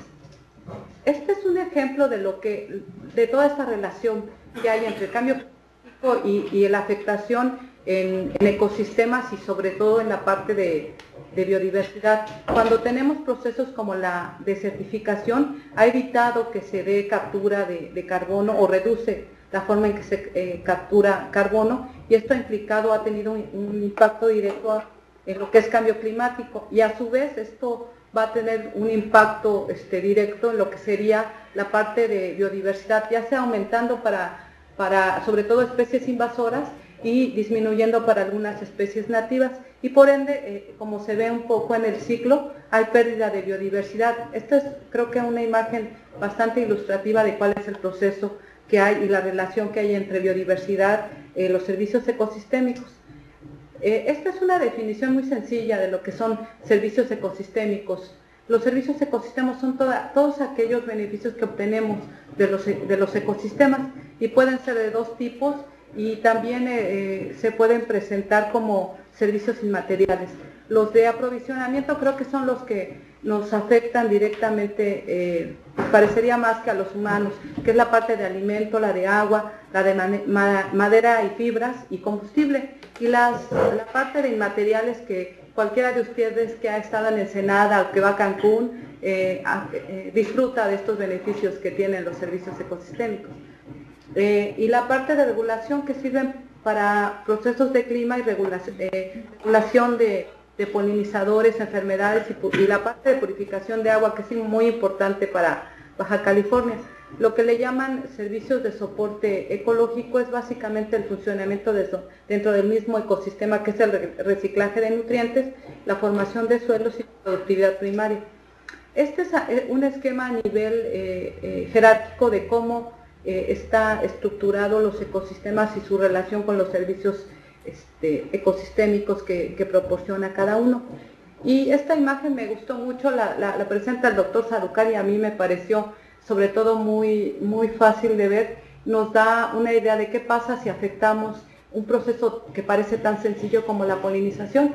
Entonces podemos ver en la parte alta un desayuno con polinización y un desayuno que tendríamos sin proceso de polinización. Esto a mí, al ver la imagen, realmente me ejemplificó la importancia de lo que serían los servicios ecosistémicos y sobre todo el servicio ambiental que presta lo que es la polinización. Bueno, cabe destacar que no solo va a ser la abeja, pueden ser murciélagos, aves, escarabajos y algunos otros organismos. El objetivo general de este estudio fue realizar un diagnóstico, que fue la primera parte que me tocó y con que inicié en mi participación en el PEAC. Posteriormente, el segundo objetivo, que es el que está realmente realizando el doctor Hugo, que sería ya la parte más de escenarios y ver cuáles van a ser los efectos del cambio climático bajo los escenarios que se están planteando. Es lo que está haciendo actualmente el doctor Hugo, que hace un momento se presentó. ¿Cómo se encuentra el área de estudio que es Baja California Norte? El clima es seco y extremoso, las lluvias son escasas, en la mayor parte del estado ha tenido alrededor de 7 inundaciones desde 1801 a 1990, la superficie de precipitación es muy baja, la precipitación en sí misma es baja y el déficit, casi esto pasa en todo el norte, no solo en Baja California, tenemos de agua y tenemos tantos sobreexplotados. Aquí uno de los problemas más graves que ya han hablado es el agua. La parte de abajo es una gráfica sobre los incendios forestales donde tuvimos, sobre todo para Baja California y algunos estados norteños, el pico fue en el 2005. Socialmente, que han hablado por ahí, Baja California se encuentra en una condición bastante confortable, tiene un índice de esperanza de vida alto, su población, el PIB también sobrepasa el nacional, tiene un nivel de alfabetización alto, son buenas condiciones de vida para la población y como se ve eso, se nota en el ejemplo que hace la CONAPO acerca de cómo va a crecer la población hacia Baja California. Aquí vamos a tener básicamente varios problemas. La parte de vivienda, toda esta población requiere espacio y requiere construir un tipo de vivienda que ya hablaban que a veces se construye de manera indiscriminada en el norte que en el sur o en el centro, lo cual actualmente ya no es viable. Otra parte que va a haber problemas es la de agua. O sea, toda esa población requiere servicios y agua desde la alimentación hasta para la parte de agricultura, manejo de residuos y la parte de energía. Estas son ya características de las zonas fitogeográficas que se encuentran en el estado y básicamente las tienen clasificadas como la región californiana y la región de desierto. En la californiana hay alrededor de 795 géneros y 4.452 especies, entre comunidades vasculares y bueno, marismas, dunas y toda una serie de clasificación que hay. Entonces no voy a porque son básicamente cuestiones, vegetación de arbusto, no sé, muchas más específicas y especies que creo que no vale la pena un poco describir. El estado cuenta con áreas naturales protegidas, gran parte de su extensión son áreas naturales protegidas. Tiene la reserva de la biosfera, donde hay matorral inerme, hay vegetación de dunas y también hay desiertos vegetación de desiertos áridos arenosos y vegetación de marisma. Tenemos la reserva de la biosfera, que es la isla Guadalupe, que también presenta características de biodiversidad muy interesantes y que bueno, aquí hay algunas ejemplificación de algunas especies. Áreas prioritarias, si se dan cuenta, el Estado cuenta con una gran cantidad de áreas prioritarias para conservar. Eso es parte de lo que el programa del plan de adaptación tendría como objetivo, ver cómo se van a manejar, qué se va a hacer y cuál sería el grado de medidas de mitigación y adaptación que se tuvieran que hacer para estas zonas. Esta imagen la tomé de una presentación que en su momento el doctor Delgadillo de la UABC participó, y es una clasificación que hizo acerca de el tipo de vegetación y aparte los riesgos que sufren por deforestación, por la parte de agricultura y también por la parte de fuego, sobre todo por las condiciones climáticas que se encuentran en estas zonas del estado. Y bueno, ¿cuál es el grado? Este es el grado que reporta a nivel nacional, el grado de vulnerabilidad que presenta el estado, y lo han clasificado como medio. Estos son los escenarios que inicialmente se proponen, y son 3 escenarios. Si se dan cuenta existe 1, 3, y son los grados de temperatura, que el peor es el escenario 3, donde los grados de temperatura son realmente muy altos y la precipitación disminuiría mucho. El más optimista o el actual sería el escenario 1, y aquí se presentan algunas condiciones que provocarían tanto en flora como en fauna, que provocaría sobre todo efecto en algún tipo de vegetación y también en la de extinción y colonización de especies. Estos los modelos de supuestos que se estaban planeando inicialmente, los que se tendrán a partir de que finalice el programa, van a ser mucho más específicos. Estas son como las generalidades más graves, sobre todo por la ambiental que se sigue. Entonces, este ya está en la página del CSE. Si alguien lo quiere consultar, sí impacta ver que somos el país que va a estar en condiciones más vulnerables ante el cambio climático. El siguiente modelo indica que sería un aumento de 2.8 grados y un decremento del 7% de precipitación. Sobre todo indica que se va a favorecer una tendencia hacia la aridez y un decremento de bosques templados y comunidades altas de montaña. Los siguientes escenarios también, sobre todo, la tendencia es que toda la vegetación, todos los organismos relacionados con la vegetación se van a ver afectados. En la parte derecha están los autores que escribieron acerca de esto. Si lo quiere, si a alguien le interesa, se los puedo enviar. Estos son efectos directos que se han detectado por algunos autores para algunas especies, tanto de marisco, chaparral, bosque, coníferas, mesófilo y sarcocao.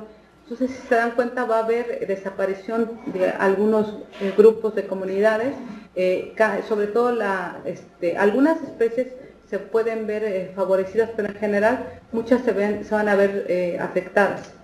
Y bueno, ¿qué hacer? ¿Qué hacer ante esta situación de cambio climático? Estas son unas propuestas que se sugirieron al inicio del proyecto. Ya con los avances que se ha tenido del proyecto ya se pueden hacer mucho más específicas sobre algunos temas, pero algo que mucha gente y que me ha parecido que es importante es la formación de recursos humanos, y nosotros como institución formamos administradores de recursos naturales, y entonces creo que ahí nos compete que el trabajo que puedan hacer que sea multidisciplinario y que ya incluyan el concepto de cambio climático como parte, y la biodiversidad, que sea un tema que se toque en toda la parte social y en la parte económica. También es importante ya establecer programas académicos y estudios que incluyan temas de cambio climático, porque a veces se deja a un lado la parte de biodiversidad como un solo apartado, pero no se integra a todos los programas. También es importante evaluar e identificar cuáles son los servicios ecosistémicos que se están presentando en Baja California.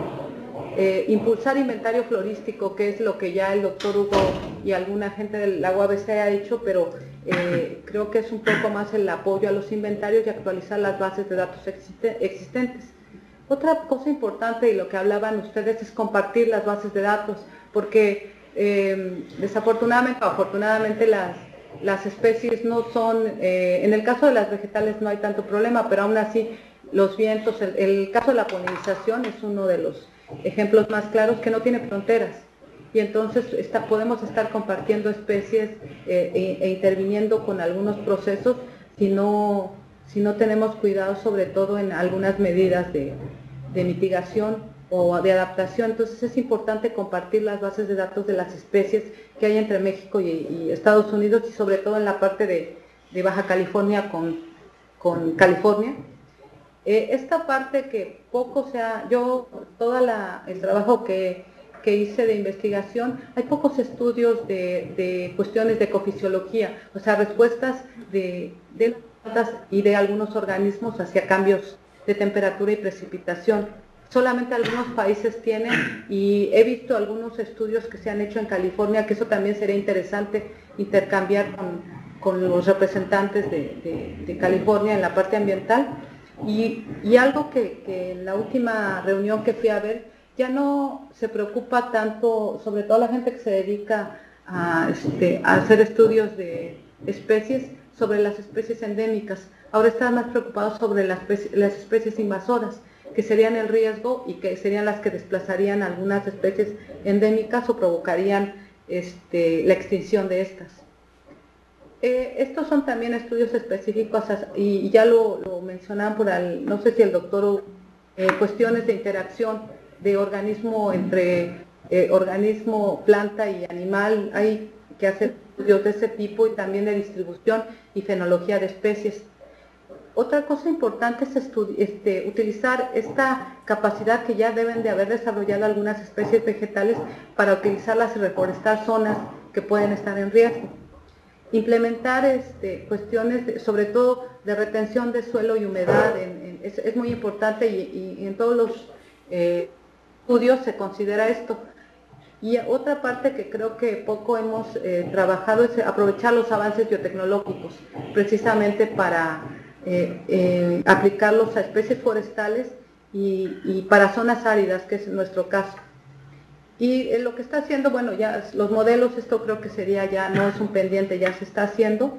Y la parte más importante que puse en negro sería impulsar esto, precisamente las políticas en pro de estudio y conservación de biodiversidad y de servicios ecosistémicos corto y a mediano plazo, porque es procesos que probablemente en este momento se estén ya dañando bajo las condiciones de cambio climático que tenemos.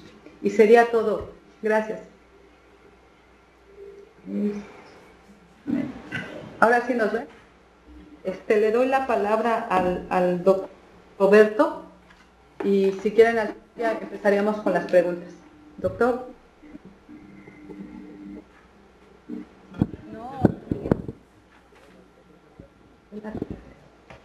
Buenos días, Tijuana. Buenas tardes, Monterrey. Feliz año para todos. Espero que, como dice el refrán, el año de nones es año de dones. Lo mejor para todos ustedes en el 2011.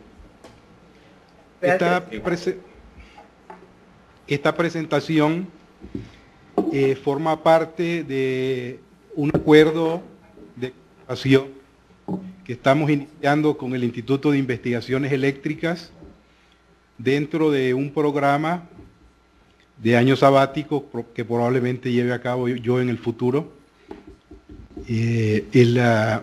El tema central es la reducción de gases de efecto de invernadero en las plantas térmicas que tiene México. La parte que más voy a abordar yo es la parte ambiental, los efectos ambientales de la tecnología para reducir los gases de invernadero, principalmente el dióxido de carbono. ¿Ya está la presentación? Sí, por favor. Pensé que estaba el... Gracias, disculpen, pensé que... Les decía pues que este es la primera entrega, digamos, de un trabajo que he iniciado hace un par de meses y que en la primera fase me he abocado a revisar la información para preparar en los próximos 4 meses un programa a realizar en un año con el Instituto de Investigaciones Eléctricas. He aprovechado ahora las vacaciones de fin de año porque la mayor parte del trabajo mío va a ser en la frontera.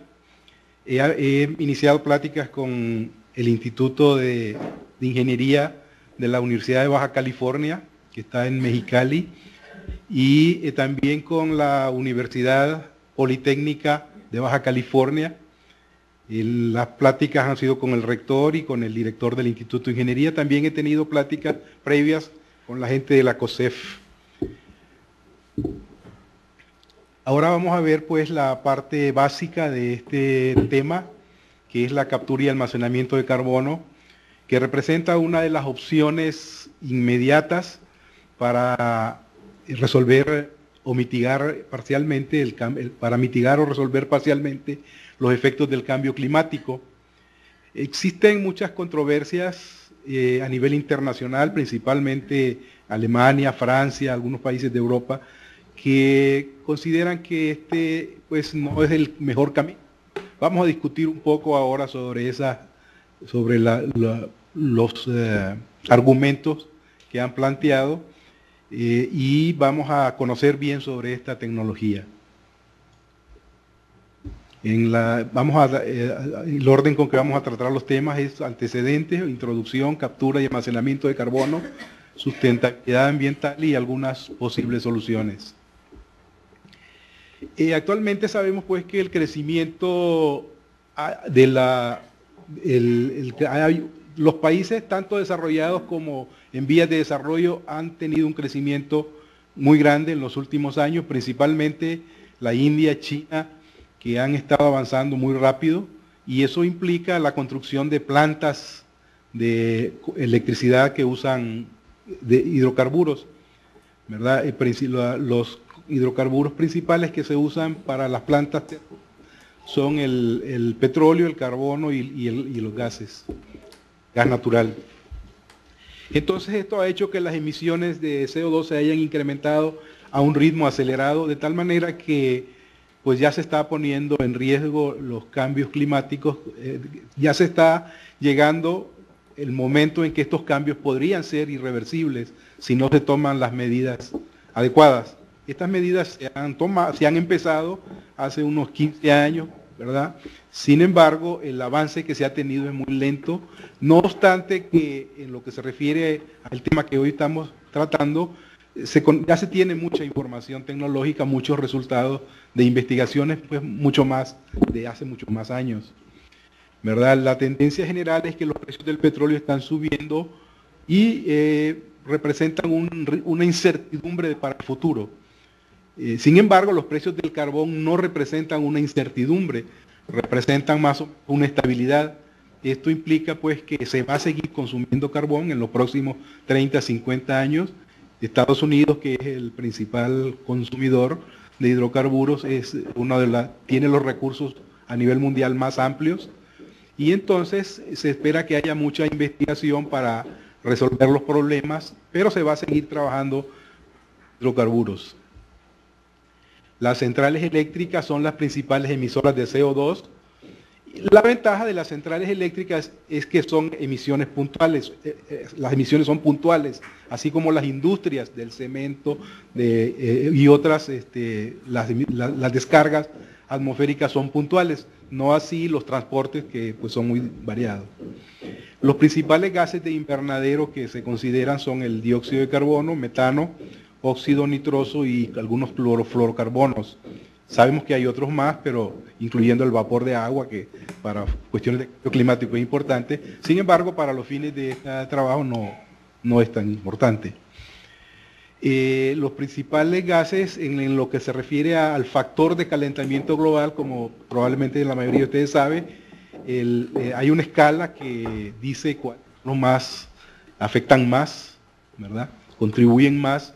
El dióxido de carbono es el que menos contribuye, pero es el que se produce en mayor cantidad, el que se emite. Aquí se puede ver los números, ¿verdad? Como el metano es mucho más dañino, pero las emisiones son mucho menores.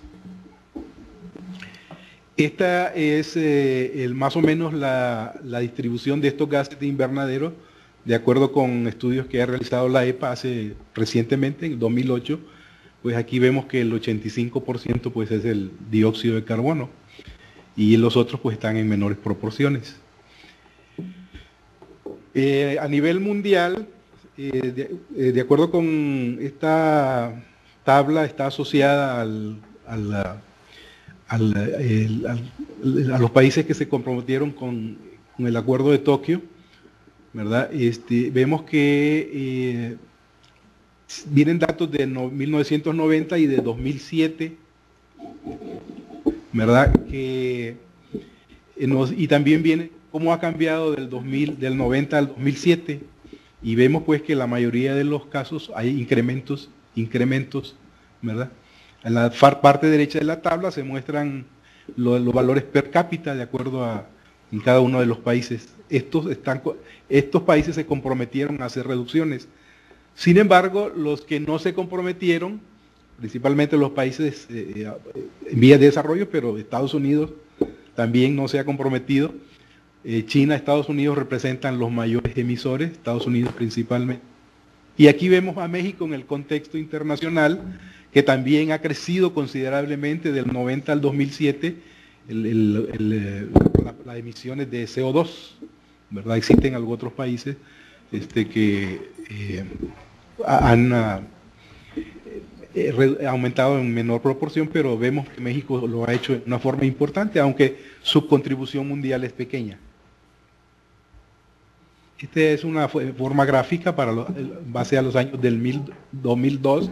El Departamento de Energía de Estados Unidos ha publicado, y aquí se ve pues, más o menos los datos antes expuestos. A nivel de distribución, ¿quién es el que emite más dióxido de carbono? Pues vemos que la producción de electricidad, las plantas que utilizan combustibles fósiles, petróleo, carbono y gas natural, como mencionaba hace rato, la industria del transporte y las otras industrias, cementos, etcétera, representan también importantes factores. El factor residencial no es tan alto, en México es mucho menor. Aquí vamos a ver el caso de México, ¿verdad? El Instituto Nacional de Ecología ha presentado en el año 90, y vemos pues que la energía también sigue representando un factor importante, del más importante, asociado a la industria. Aquí se muestra en forma separada lo que es el cemento, el transporte, y también cambio y uso de suelo pues representa un factor importante. La deforestación pues hace que haya menos absorción de gases de invernadero, y también puede representar una solución si se revierte la reforestación. Esta transparencia nos muestra en forma gráfica cada una de las fuentes de hidrocarburos, cómo contribuyen, y pues vemos que el petróleo y el carbón son los principales, y son los que se van a seguir manteniendo en los próximos años, ¿verdad? El ritmo con que están creciendo las fuentes alternas es muy bajo. Las medidas de ahorro de energía, eficientización de los sistemas, también van a un ritmo lento, que se podrían acelerar considerablemente para contribuir a bajar el consumo de carbón y petróleo. Aquí se tiene también el Departamento de Energía ha publicado en el 2005 los valores actuales hasta 2005 y algunas tendencias futuras. Como ven ustedes, hay pues, valores alarmantes, sigue creciendo, ¿verdad? Los renovables van lentos, se van quedando un poco atrás, ¿verdad? Pero hay un esfuerzo internacional. México participa considerablemente de que se incremente las renovables. Estados Unidos está trabajando fuertemente. También China, que es uno de los que está contribuyendo fuerte, ha decidido instalar plantas para sistemas alternos, eólicos, solares allá, de tal manera que es posible que estas tendencias sean un poquito alarmantes, pero estamos hablando hasta el 2025. Realmente hay interés por más años, ¿verdad? En lo que a emisiones a nivel mundial de CO2, en el observatorio Mauna Loa se tienen datos, como ustedes ven, pues las tendencias están muy altas. La pendiente es muy significativa y alarmante, ¿verdad? Los próximos 50 años son decisivos, quizás 30, 50, si no se logran las reducciones, puede llegarse a una situación caótica. A nivel mundial, vemos pues que esta gráfica es muy similar que la anterior, ¿verdad? y usa las tres fuentes de hidrocarburos. Vemos pues que el carbono y el petróleo, esta es una proyección que ha hecho el Departamento de Energía. Otras instituciones, universidades tienen un pronóstico un poquito diferente, una reducción en el petróleo de un 3, 5%, 4%, y un incremento de carbono. Aquí se ve que más o menos son parejos los cambios. Sin embargo, algunas empresas, algunas instituciones académicas han mostrado algunos valores un poquito diferentes. En una revista de química, de noticias químicas del año pasado, vienen algunos datos de que dicen que el carbón va a incrementarse en un 3-4% y el petróleo va a bajar un poquito, como más o menos en esa misma proporción. Aquí vienen algunos datos relacionados con cambios de temperatura. Algunos investigadores o algunos ambientalistas han dicho que los cambios climáticos no son tan definitivos como los científicos ya han comprobado, y dicen que a veces eso se puede referir un poco a las manchas solares, a las emisiones solares, etcétera. Pues aquí se muestra algo, pero pues los valores son contundentes para el dióxido de carbono y la temperatura, de tal manera que realmente ya no hay vuelta. El efecto es fundamental. En este modelo se presenta un balance. El Departamento de Energía ha mostrado cuáles son. Abajo se ven en una gráfica, no sé qué tan clara se vea por allá, en que vienen cuáles son los que contribuyen positivamente y cuáles son los que contribuyen negativamente. Pues ya sabemos que el transporte, ¿verdad? Es uno de los que contribuye en orden increciendo, aumentando. Después sigue la deforestación, juega un papel fundamental, y tenemos pues que el principal es la combustión de hidrocarburos, ¿verdad? Y de combustibles fósiles, y también junto con la producción de cemento. Es posible discutir un poco cada una de estas, pero no tenemos mucho tiempo, ¿verdad? Lo podemos dejar para...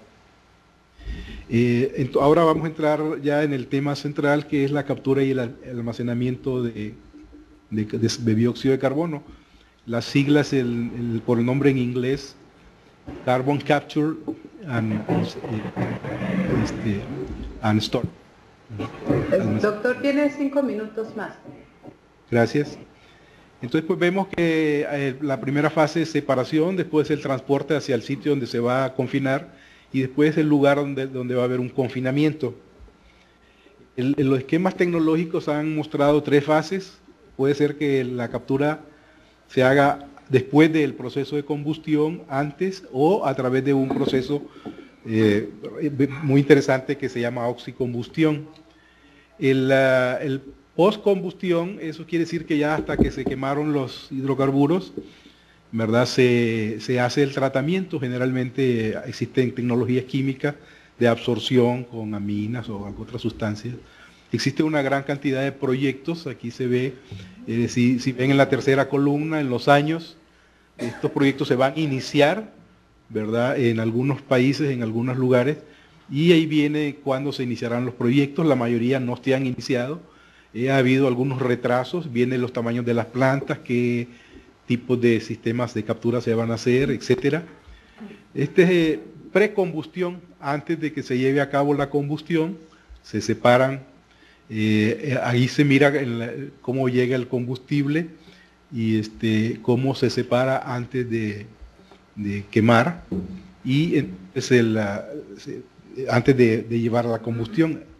Entonces es más fácil la recuperación, pero tecnológicamente un poco más complejo. Existe también una gran cantidad de proyectos que están por iniciarse los próximos años, y indican las cantidades de las plantas, etcétera. Actualmente hay 2 o 3 plantas que están ya en operación, una en Estados Unidos, Canadá, y otra en Europa. Y el otro proceso, que es de combustión con oxígeno, se llama oxicombustión.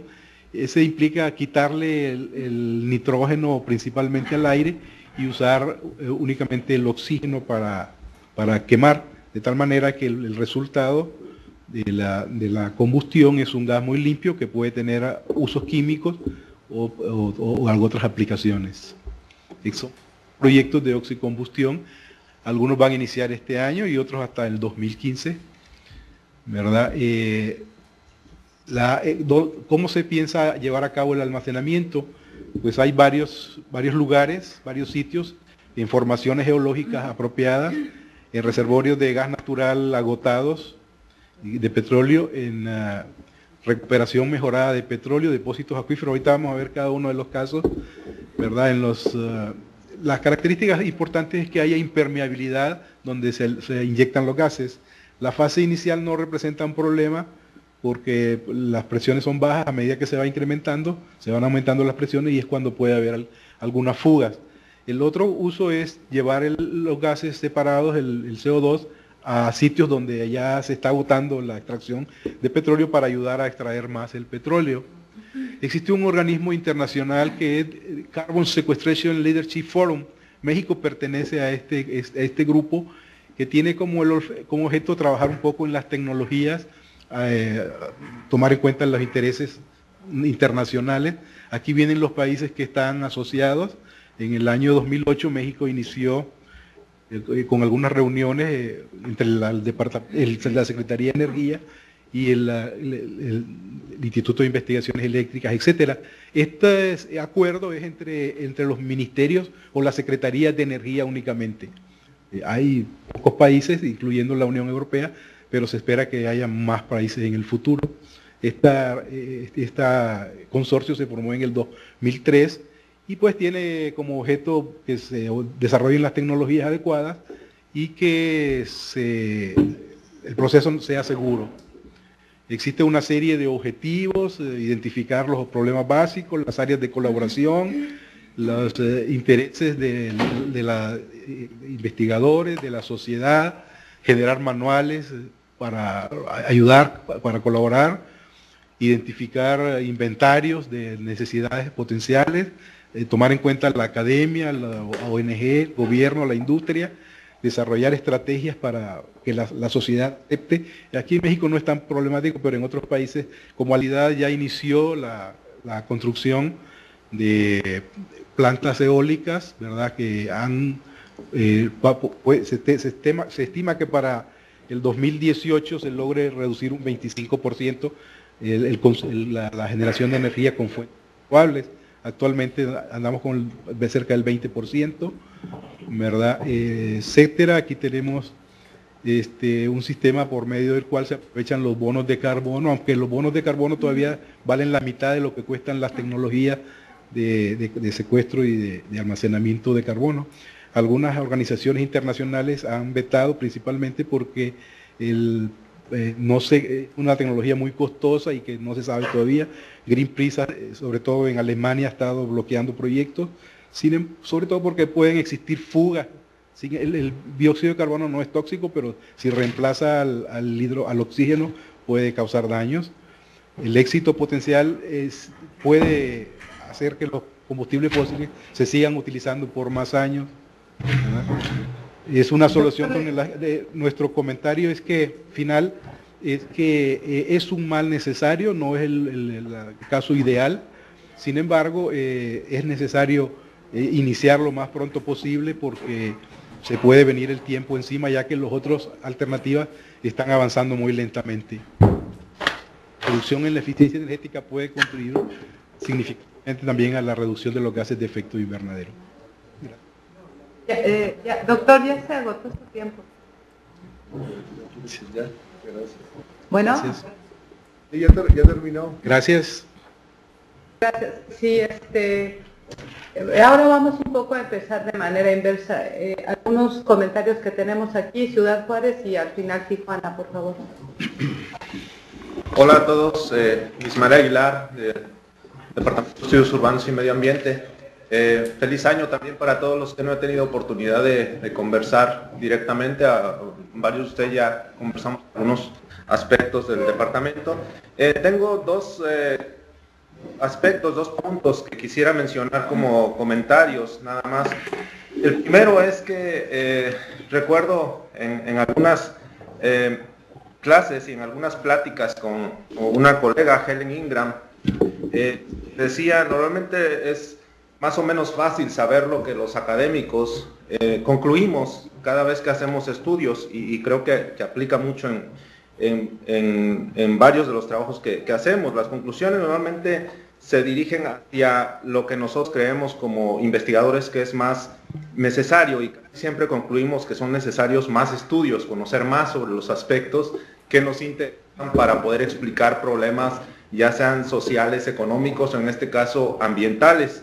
Creo que es uno de los puntos que es un reto para nosotros el tratar de llevar nuestros análisis de los aspectos técnicos, académicos, que son muy importantes, que son necesarios para poder entender la problemática ambiental, pero pasar al punto de política pública. Y en política pública, para enfrentar los problemas ambientales, pues como en la mayoría de políticas tenemos que considerar algunos aspectos, dentro de los cuales los aspectos económicos son importantes, ya lo mencionaba Roberto en esta presentación final. Bueno, la tecnología, la forma de enfrentar algunos problemas ambientales mediante conocimientos tecnológicos o aspectos tecnológicos pueden ser demasiado costosos, puede ser inviable económicamente. Pero el otro punto, que es a veces más importante todavía que la cuestión económica, es la viabilidad política de lo que se plantea en los resultados que tenemos con nuestros estudios. Entonces creo que en las presentaciones de hoy nos hemos dado cuenta de este reto que se tiene en los estudios ambientales, de bueno, plantear alternativas desde nuestros estudios académicos para que se puedan convertir en opciones reales, en alternativas reales de implementación de política pública. Incluso en los casos en los que se construyen documentos como los planes de acción climática, bueno, estos son documentos con todo el conocimiento que se pueda tener a la mano, con toda la información, etcétera, pero se tiene que considerar que tiene que ser documentos que puedan establecer realmente alternativas viables de aplicación de política pública. En otro caso, pues se convierten solamente en un requisito que los estados, que los gobiernos pueden tener. Así que hay desastre. De aquí al 2050 se sigue una tendencia muy clara, y hasta donde se sabe, de manera internacional, de manera local, de manera regional, no va a haber un cambio, sino hasta 2050 sí estamos implementando mitigación de gases de efecto invernadero. Regresando a lo que decía la doctora Romo, es extremadamente variable el estar prediciendo parámetros climáticos. Con parámetros climáticos me podría referir a muchas cosas, pero en lo que en cambio climático se refieren a parámetros climáticos es temperatura y es precipitación, de los cuales precipitación es aún más variable, por eso es que generalmente se habla de temperatura. Y yo hablaba de escalas, de tomas de decisiones, de que a mediano o corto plazo, a eso no le importa el clima. El doctor Hugo Riemann hablaba de 2 escenarios, si empezamos a controlar las emisiones y si no las controlamos. Y bajo esos escenarios probabilísticos por demás, se hacen cortes de tiempo al 2020, 2050 y 2080. Eso es como se ha acordado de manera internacional hacerla. ¿Y por qué, me pregunto yo, la mitigación tiene esta idea de internacionalidad? Porque si se emite una tonelada aquí en Tijuana o en Zimbabue, va a durar un tiempo, 1 año y medio, 4 años, qué sé yo, sube a la atmósfera, se mezcla totalmente y al rato ya va a estar en China, en Bielorrusia y en todo lo demás. Entonces, por eso es que se requiere un esfuerzo internacional de mitigación. Pero lo que en el clima pasa, ya pasa, y eso no va a depender a mediano o corto plazo. Generalmente se hacen esos cortes de tiempo para saber qué es lo que va a pasar. Y de acuerdo a esos cortes de tiempo, de los 33 modelos que utiliza el IPCC, aquí para la región se ocuparon 6, que era lo que describía mejor la biorregionalidad. Y una de las cosas que vimos es que bajo un escenario así muy optimista, vamos a tener 2 grados al 2020, como 4 al 2050 y como 7 al 2100. Entonces, y de eso no tenemos gran control. Alguien, y tal vez no contesté a eso y me disculpo, hablaba de que si, creo que fue José Luis Castro, de que si habíamos hecho nuestras recomendaciones a mediano, corto y largo plazo. Sí, sí las hicimos. Todo este ejercicio se pasó primero a los económicos, después fue a los servidores públicos, después vino a nosotros y ahora se va a presentar al público en general, más traducido, y a los empresarios. Y sí está dividido en cuáles serían mediano, corto plazo, sería antes de que termine esta administración, mediano en la mitad de la otra y largo ya sería no más de 2020, porque sabemos cómo son los cambios políticos en México. Eso es lo que quería decir respecto a los escenarios climáticos. En referencia al trabajo de Lourdes, que no pude decirle, me gustaría que me explicaras, Lourdes, ¿cómo vas a integrar al cambio climático en este modelo? ¿Cómo lo consideras? ¿De qué manera lo incluyes? Son otras dos observaciones que tengo. Cuando hablas de las fuentes de información disponibles oficiales, esas de veras, ni vayas por ahí. Ya tenemos casi 3 años trabajando y ha sido difícil accesarlas, hay problemas, ya Maru hablaba de ellas. Entonces, muy bien, me parece muy buena idea la de las encuestas, pero de ahí a hacerlo representativo a lo mejor sea un poco más difícil. Por otro lado, contestando a las preguntas o comentarios que se han hecho de que si el plan estatal, si nada más está sirviendo a un propósito, si va… A ver, yo recuerdo cuando estaba era la campaña de Fox, apenas lo iban a mostrar y llegó a Londres Carlos Castañeda. Y nos decía, no, es que los mexicanos son muy sacatones, no quieren meterse a nada menos de que tengan la plena certeza de que va a ser así, y mientras todo lo demás va a ser estar llenando puntitos. Me pareció muy curioso su comentario. Creo que queremos tener una certidumbre total de las cosas.